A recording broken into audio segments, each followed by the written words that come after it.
Olá, caros alunos, eu sou o professor Sérgio e o assunto da aula de hoje é o metabolismo do glicogênio. Vamos iniciar esse assunto com a análise desse pequeno caso clínico. Uma paciente de 12 anos apresentava o abdômen acentuadamente aumentado. Ela referia na história frequentes episódios de fraqueza, sudorese e palidez que eram eliminados por alimentação. Seu desenvolvimento fora relativamente lento. Sentou-se com 1 ano, andou sozinha com 2 e estava indo mal na escola. O exame físico indicou uma pressão arterial baixa, 110 por 58 milímetros de mercúrio. Apresentava também um estado febril, 38 graus, 22,4 quilos era o seu peso, que estava abaixo da média para a idade, estatura 122 centímetros, também baixo para a idade, e a paciente apresentava pulmões limpos e coração normal. Apresentava apenas uma discreta distensão venosa, estava presente no abdômen que era proeminente. O fígado estava aumentado, mas rim e baço não foram sentidos a palpação, ou seja, tinham seu tamanho normal para a idade. O que nós podemos observar aqui é que há uma paciente com um estado de debilidade metabólica, com fraqueza, com diminuição do desenvolvimento lento, que apresentava peso abaixo do normal, com estatura abaixo do normal e que aparentemente isso estava tudo relacionado ao fígado. Então o fígado provavelmente não estava funcionando adequadamente. Vamos seguir em frente. Os resultados dos exames de laboratório de uma amostra de sangue colhida em jejum mostraram os seguintes resultados: glicose 2,8 milimol por litro, quando o normal seria 3,9 a 5,6. Lactato 6,6 milimol por litro, normal 0,56 a 2. Ácidos graxos 1,6, o normal seria 0,3 a 0,8. E triglicerídeos foi encontrado 3,15, quando o normal seria no máximo 1,5 gramas por litro. Podemos observar por essas análises laboratoriais que apresentavam a glicose extremamente baixa, lactato, ácidos graxos e triglicerídeos elevados, o que justifica a compensação da hipoglicemia. Então a hipoglicemia teve uma causa. Entretanto, para resolver o problema da hipoglicemia, o organismo começa a sintetizar lactato, ácidos graxos e triglicerídeos que são encontrados na corrente sanguínea em concentrações elevadas. Posteriormente, uma amostra de tecido hepático para biópsia foi obtida por incisão abdominal. O fígado foi considerado muito grande, com cor camuça firme, mas não apresentava aspecto cirrótico. Não havia reação inflamatória presente também. O conteúdo de glicogênio foi analisado e foi considerado alto, 11%, quando o normal seria no máximo 8%.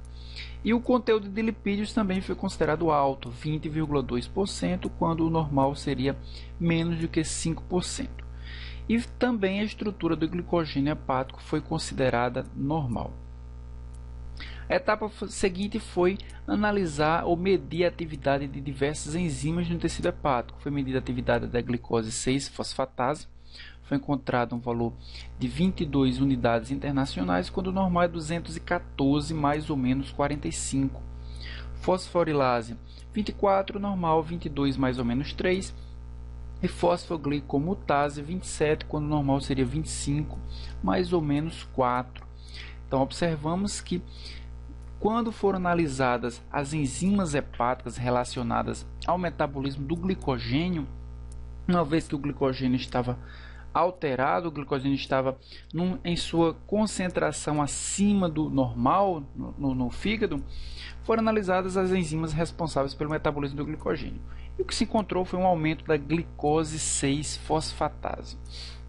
Fosforilase e fosfoglicomutase, valores considerados normais.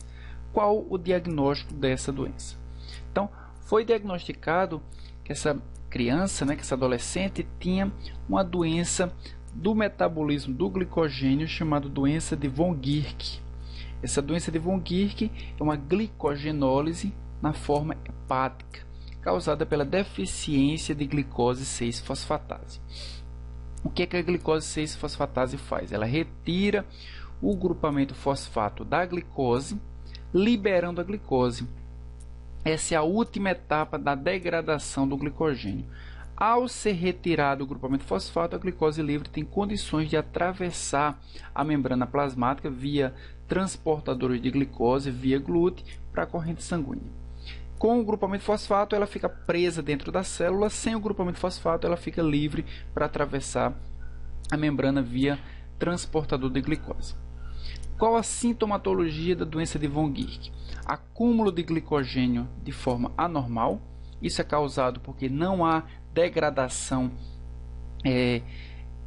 do glicogênio produzido. Então o glicogênio ele vai ser degradado em quantidades muito pequenas porque falta essa enzima, a glicose 6-fosfatase. Também é notado um hepato e renomegalia, hipoglicemia severa no jejum, uma vez que a glicose não é liberada, não é separada do grupamento fosfato e, portanto, não consegue atravessar a membrana plasmática. Acidose lática em virtude da hipoglicemia, déficit do crescimento em virtude dos tecidos não terem glicose suficiente para promover o seu crescimento celular, hiperlipidemia, que vai compensar a hipoglicemia também, e hiperuricemia com artrite gotosa. Esses são os sintomas da doença de von Guericke, que é tratado por fármacos. Allopurinol para tratar a hiperuricemia, bicarbonato vai tratar a acidemia e o cálcio a osteopenia. Além disso, pode-se tomar medidas de caráter mais permanente, como alimentação intragástrica contínua durante a noite para manter a glicemia normal, transposição cirúrgica da veia porta para que a glicose não passe pelo fígado e seja transformada em glicogênio que se acumularia, portanto, no fígado, e também um transplante hepático que iria substituir, a enzima que está com defeito, a enzima defeituosa. O roteiro da aula de hoje vai levar em consideração as funções e as características do glicogênio. Vamos falar um pouquinho sobre a glicogênese, as generalidades e as sequências das reações, a degradação do glicogênio, ou seja, a glicogenólise, as suas generalidades, sequência de reações e também o ciclo de Cori, o controle da glicogênese e da glicogenólise e quais distúrbios ou deficiências enzimáticas podem estar envolvidas com o metabolismo do glicogênio. Homeostase da glicose. Como é que a glicose se mantém em concentrações sempre fixas ou variando em pequena proporção? Essa homeostase vai depender da concentração de glicose, ou seja, da captação de glicose pelo intestino, tudo que é absorvido de glicose pelo intestino, tudo que é utilizado de glicose pelos tecidos, seja pela via glicolítica, pela via das pentoses fosfato, pelo ciclo do ácido tricarboxílico ou para sintetizar glicogênio, e tudo de glicose que é produzido endogenamente através da gliconeogênese ou através da degradação do glicogênio, que é a glicogenólise. Estão destacados aí em preto, em negrito, a síntese do glicogênio, a glicogênese, e a glicogenólise, que é a quebra do glicogênio, para que nós possamos refletir o quão importante essas vias na homeostase da glicose. Nessa figura nós podemos ver exatamente o que eu acabei de falar. Então a glicose entra na corrente sanguínea, não só a glicose, mas frutose e galactose também entram através dos processos digestivos, caem na corrente sanguínea, e o seu aumento se dirige para o acúmulo dessa glicose na corrente sanguínea, faz com que a glicose seja dirigida para outros tecidos, para outras finalidades. Uma das finalidades da glicose é produzir energia, é ser utilizada, ser oxidada pelos tecidos para produzir energia. Além disso, o excesso de glicose também vai se acumular na forma de glicogênio ou na forma de lipídio também. Então, glicose pode se transformar em glicogênio, glicose pode se transformar em lipídio e glicose pode ser utilizada pelos tecidos para produzir energia. Além disso, essa concentração de glicose reflete a síntese de glicose a partir de compostos não glicídicos, como é o caso do glicerol, dos aminoácidos e do lactato, que servem como fonte para a síntese de glicose a partir de reações chamadas de gliconeogênese. Isso vai favorecer o aumento da glicose sanguínea. Além disso, o aumento da glicose sanguínea também pode ser favorecido pela degradação dos estoques de glicogênio através das reações da glicogenólise. Então, glicose entra através da sua absorção, glicose entra na corrente sanguínea através das reações de glicogenólise e gliconeogênese, e glicose sai da corrente sanguínea através das reações de glicogênese e através da via glicolítica e ciclo de Krebs, consequentemente. Nesse gráfico nós podemos ver que após uma alimentação os níveis de glicose aumentam muito. Só que esses níveis de glicose são rapidamente diminuídos, pois os tecidos começam a utilizar a glicose para fins de extração de energia. Nós podemos observar aqui que em mais ou menos 4 horas não vai haver mais nenhuma glicose após uma alimentação. Então essa glicemia vai ter que ser tratada, vai ter que ser mantida inicialmente pelo glicogênio.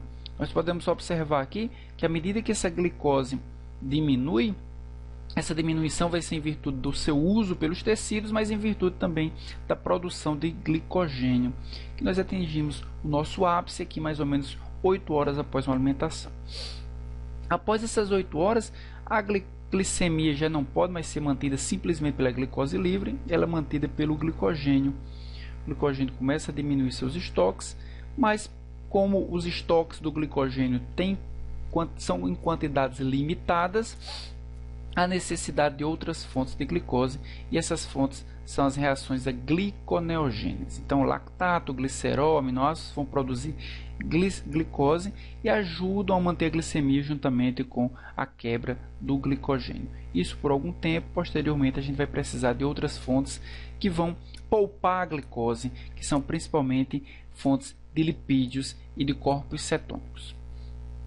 O glicogênio é a forma de armazenamento de açúcar em células animais. É uma molécula ramificada, ela é constituída somente, é um polímero somente feito por monômeros de glicose que se ligam através de ligações glicosídicas alfa-1,4 e que se ramificam formando ligações glicosídicas alfa-1,6. O peso molecular pode chegar a milhões de Daltons. Existem 2 tipos de glicogênio: o glicogênio hepático, armazenado no fígado, e o glicogênio muscular, armazenado no tecido muscular. O glicogênio hepático tem por função a manutenção da glicemia. Entre as refeições, a glicemia diminui, o fígado quebra o glicogênio para manter a glicemia em níveis aceitáveis, em níveis onde não vai haver problema nenhum para nenhum tecido. Quando a glicose está muito alta, o fígado armazena esse excesso de glicose na forma de glicogênio. Já o tecido muscular também armazena glicogênio. Entretanto, esse glicogênio tem por função quebrar e liberar glicose para uso próprio do músculo. Então, o músculo vai usar a glicose liberada das reservas de glicogênio para as contrações musculares, para os transportes ativos e para todo o seu metabolismo.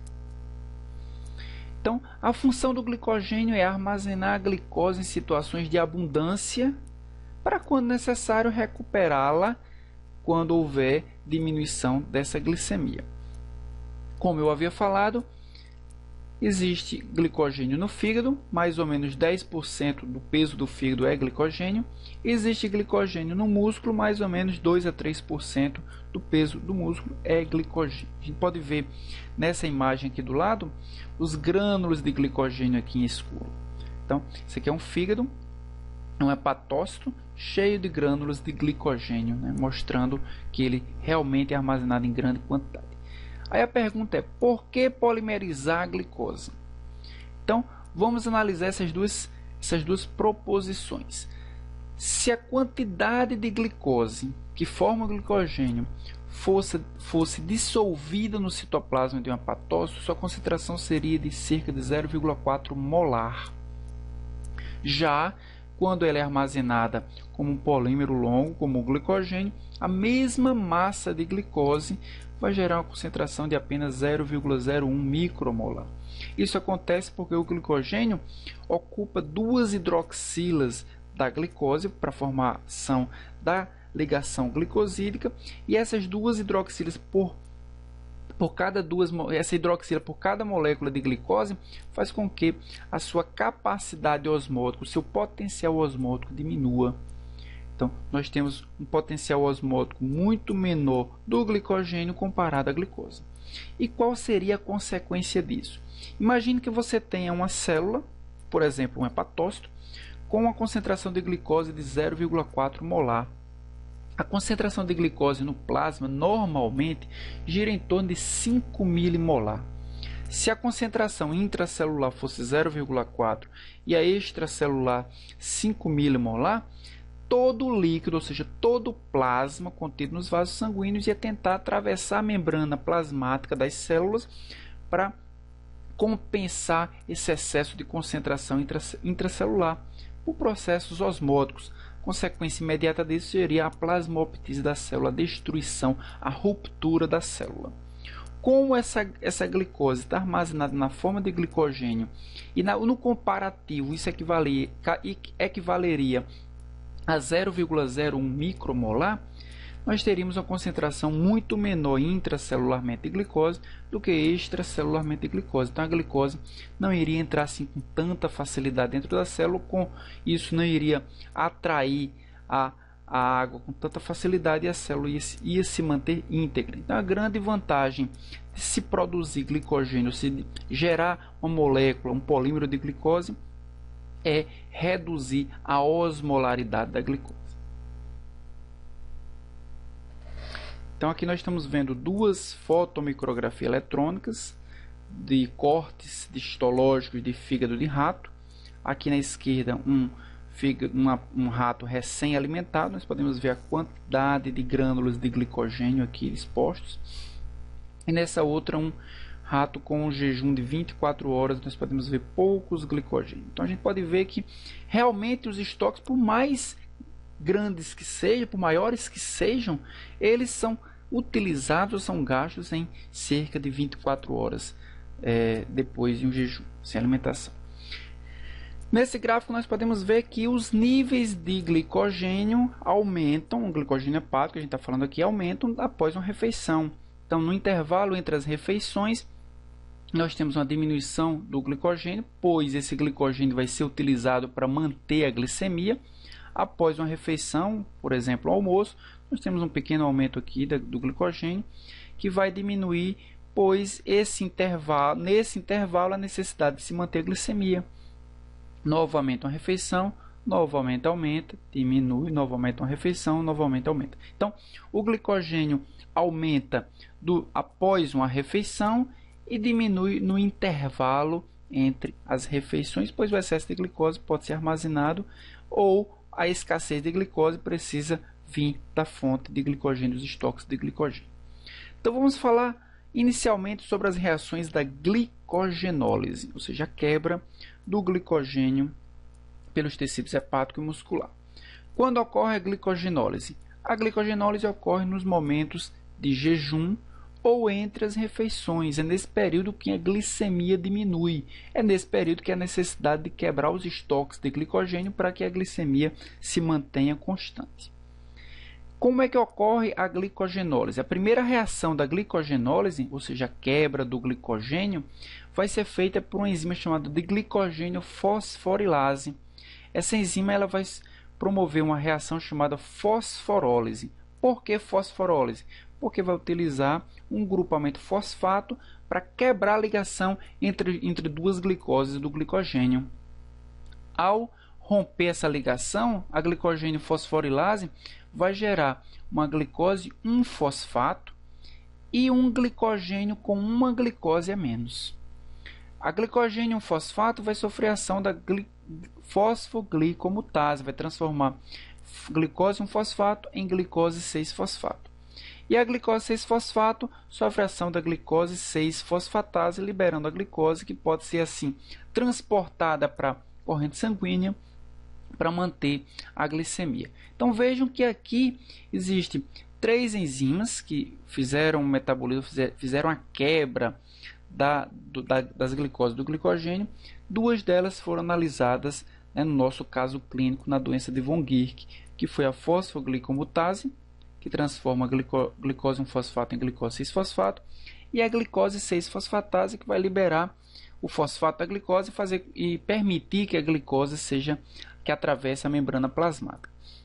Como não se sabia se o problema era na conversão de glicose 1-fosfato para 6-fosfato ou na quebra do fosfato, foi testada a atividade das duas enzimas, foi verificado que era um problema na atividade da glicose 6-fosfato. Essa reação acontece em toda a cadeia linear do glicogênio. Entretanto, a glicogênio fosforilase não consegue romper as ligações alfa-6 na ramificação do glicogênio. Isso é uma atividade realizada pela enzima desramificadora.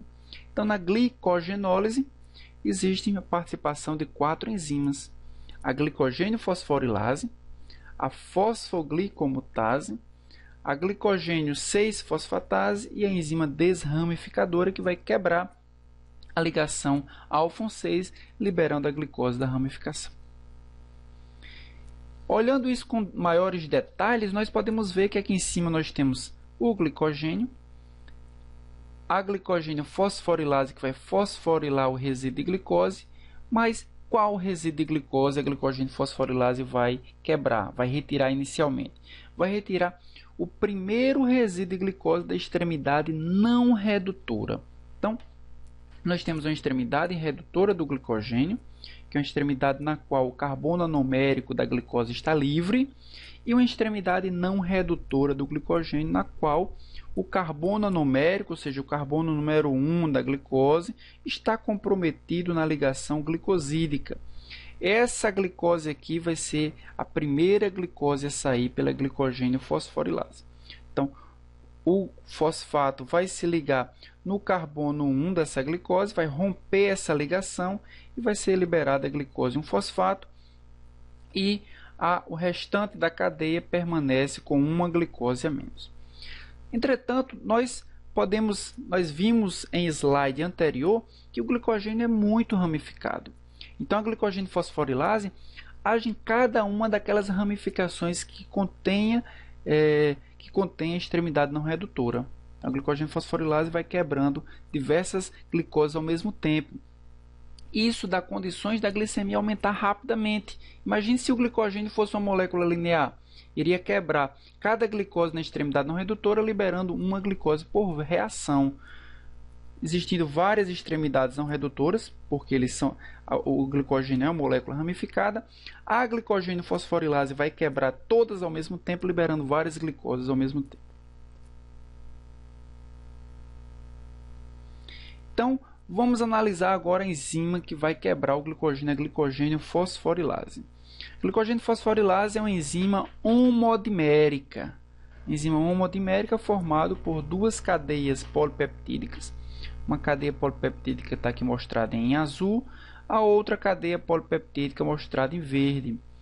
A glicogênio fosforilase possui como coenzima o piridoxal fosfato, PLP, que ajuda na reação de fosforilação da glicose.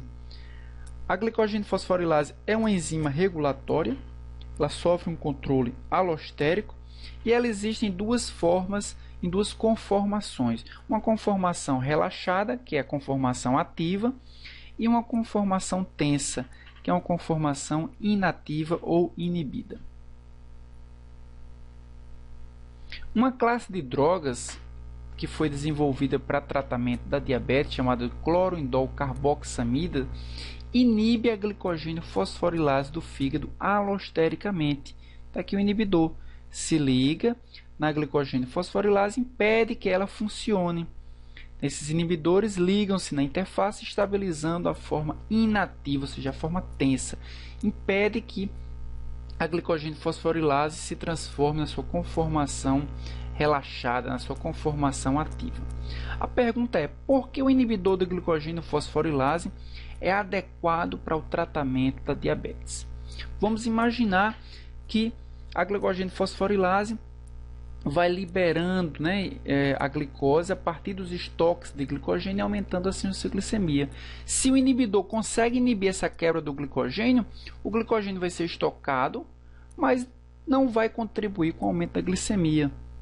Entretanto, devemos observar que isso só vai acontecer se houver glucagon, porque é o glucagon quem vai ativar a glicogênio fosforilase. E onde é que nós temos o glucagon? Na diabetes do tipo 1. Então esse tipo de inibidor ele vai ser muito útil, porque ele impede que mais glicose saia, entre na corrente sanguínea advinda do glicogênio. Só que ela só vai funcionar se houver glucagon, e o glucagon só existe no diabetes do tipo 1. Então vamos analisar a segunda reação. A gente viu a glicogênio fosforilase fosforilando a ligação glicosídica, liberando glicose 1-fosfato. Só que a gente sabe que glicose 1-fosfato vai se transformar em glicose 6-fosfato. Quem faz essa reação é a fosfoglicomutase. Então nós temos aqui glicose 1-fosfato, né, que foi liberada do glicogênio. A fosfoglicomutase é uma enzima fosforilada. Ela vai transferir esse grupamento fosfato para a glicose 1-fosfato, vai transferir nessa posição aqui, a posição 6. Então, momentaneamente a glicose 1-fosfato se transforma em glicose 1,6-bifosfato. A própria fosfoglicomutase vai agora retirar o fosfato do carbono 6 e restaurar o fosfato que ela perdeu. Então, volta a ser fosfoglicomutase fosforilada. E o fosfato que ela tinha foi doado para o fosfato do carbono 6. Então, glicose 1-fosfato se transformou, portanto, em glicose 6-fosfato. E a enzima desramificadora. Então, notamos aqui que a glicogênio fosforilase foi quebrando as ligações alfa-1,4. Foi quebrando as ligações alfa-1,4, tanto na ramificação como na cadeia linear, na cadeia principal. Quebrou várias ligações alfa-1,4, liberou várias moléculas de glicose. Quando a glicogênio fosforilase chega a uma distância de mais ou menos 4 resíduos de glicose da ramificação, ela não consegue mais funcionar. Aí entra em ação a enzima desramificadora, que tem duas funções ou duas atividades. Na primeira atividade, a enzima desramificadora, ela faz uma transferase, ela transfere 3 resíduos de glicose da ramificação para a cadeia principal, para que ela possa sofrer ação novamente da glicogênio fosforilase. E depois tem uma atividade glicosidase, uma atividade que vai reconhecer essa ligação glicosídica aqui alfa 1,6, quebrar e liberar, portanto, a glicose 1-fosfato. A cadeia, portanto, aqui ficou uma cadeia linear, sujeita à ação da glicogênio fosforilase, quebrando as ligações alfa-1,4, liberando glicose 1-fosfato. Essa glicose 6-fosfato, portanto, ela precisa ser liberada na corrente sanguínea. Só que para ser liberada, ela precisa primeiro sofrer uma quebra para liberar o grupamento fosfato, pois o grupamento fosfato não permite que a glicose consiga atravessar a membrana plasmática via o transportador GLUT2. Então a glicose 6-fosfato ela vai até o retículo endoplasmático do hepatócito, atravessa por meio de um transportador chamado T1, cai aqui no lúmen do retículo endoplasmático. No lúmen do retículo endoplasmático tem o sítio ativo da enzima glicose 6-fosfatase, que estava ausente ou deficiente na doença de von Gierke. Glicose 6-fosfato, sob a ação da glicose 6-fosfatase, libera a glicose livre, libera o grupamento fosfato. O fosfato atravessa a membrana do retículo pelo transportador T3 e a glicose atravessa a membrana do retículo por meio do transportador T2. Posteriormente, a glicose cai na corrente sanguínea, atravessando a membrana do hepatócito pelo transportador GLUT2, aumentando assim a glicemia. Hepatócitos possuem glicose 6-fosfatase. É por isso que hepatócitos contribuem para a manutenção da glicemia. Músculo, tecido muscular, possui glicogênio também. Possui fosforilase, possui enzima desramificadora, possui fosfoglicomutase, igualzinho o fígado. O que vai diferenciar um tecido do outro é porque o músculo não possui glicose 6-fosfatase. O músculo não consegue contribuir com a manutenção da glicemia. O músculo quebra a glicose, mas para uso próprio, para uso na via glicolítica.